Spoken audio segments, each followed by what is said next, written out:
दोस्तों, आज की कहानी है मेरी बहू तो स्कूटी वाली है। दोस्तों, कहानी शुरू करने से पहले अगर हमारे चैनल को सब्सक्राइब नहीं किया हो तो कर लीजिए ताकि आपके पास पहुंचे हर रोज नया वीडियो। करुणा का क्या करो, ना फोन करती है ना मिलने आती है। 1 घंटे की दूरी भी नहीं है मायके और ससुराल के बीच, लेकिन माँ बाबूजी से मिलने आने की भी फुर्सत नहीं। मेरी मासूम बच्ची को सुजाता जी करुणा की सास ने ऐसा उलझाया है कामों में, सारी को बिल्कुल फुर्सत ही नहीं। अभी समय कितना हुआ है ब्याह को, सिर्फ 5 महीना।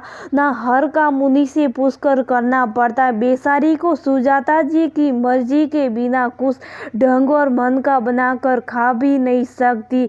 बेचारी औरतों और सने करुणा का पति से भी कुछ नहीं कह सकती, वरना उन्हें लगेगा कि आदि माँ के खिलाफ भड़काना शुरू कर दिया करे तो क्या करे मेरी फूलसी बच्ची। अरे कांता, तुम क्यों परेशान हो रही हो? तुम खुद फोन कर लो उसे। तुम फोन करोगी तो ऐसा तो नहीं कि बात ना करने देगी। सुजाता जी तुम्हें बिटिया से तुम ख्याली पुलाव पकाना बंद करो।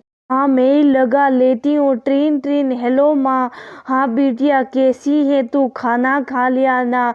और तेरी सास ज़्यादा परेशान तो नहीं करती? घर के कामों को लेकर फ़ोन भी ना करने देती होगी ना? माँ रुको रुको माँ, पहले तो मैंने खाना खा लिया। और दूसरी और ख़ास बात, सास अब पहले जैसी ना काम में नुक्सासीनी करती है ना ही बेवजह परेशान। और फोन करने को क्यों मना करेगी? भला क्या बात कर रही है तू?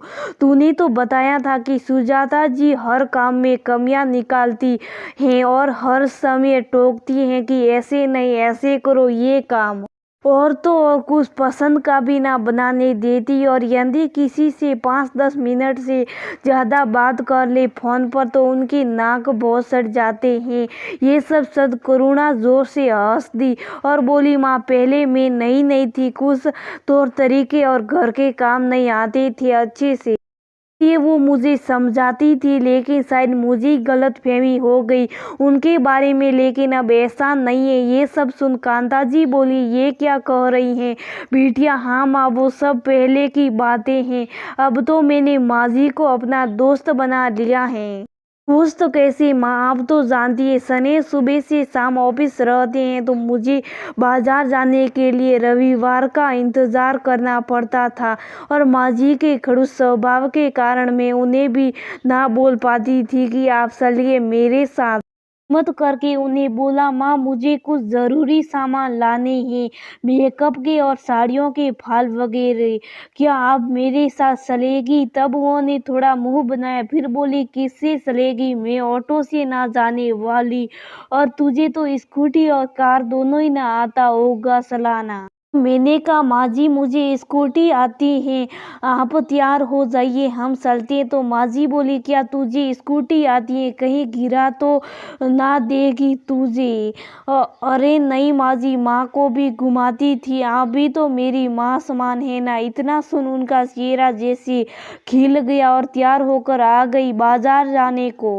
मैंने उन्हें स्कूटी की सैर करवाई और साथ में शॉपिंग भी। घर आकर माँ जी बोली, अरे वाह, तुझे तो स्कूटी बड़ी अच्छी चलानी आती है, बड़े बाजार से भी आराम से निकाल लेती है स्कूटी। अब मैं सबसे कहूँगी मेरी बहू स्कूटी वाली है और मैं उसके साथ शॉपिंग पर जाती हूँ। और ये कहो माँ जी खिलखिला उठी, अब जब भी मुझे शॉपिंग या किटी छोटे मोटे काम के लिए बाजार जाना होता है तो मैं माँ जी को साथ ले जाती हूँ। थोड़ी खुद शॉपिंग कर लेती हूँ, थोड़ी उनको करवा देती हूँ।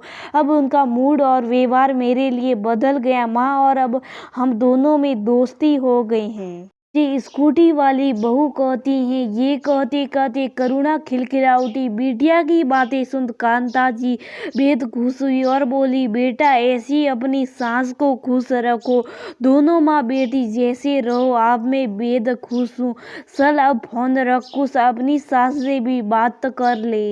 माँ मैं रखती हूँ, अपना ख्याल रखना। और हाँ माँ, आप दुखी ना हो, मैं बहुत खुश हूँ। कहते हुए करुणा ने फोन रख दिया। कांता जी अब राहत की सांस ले रही थी।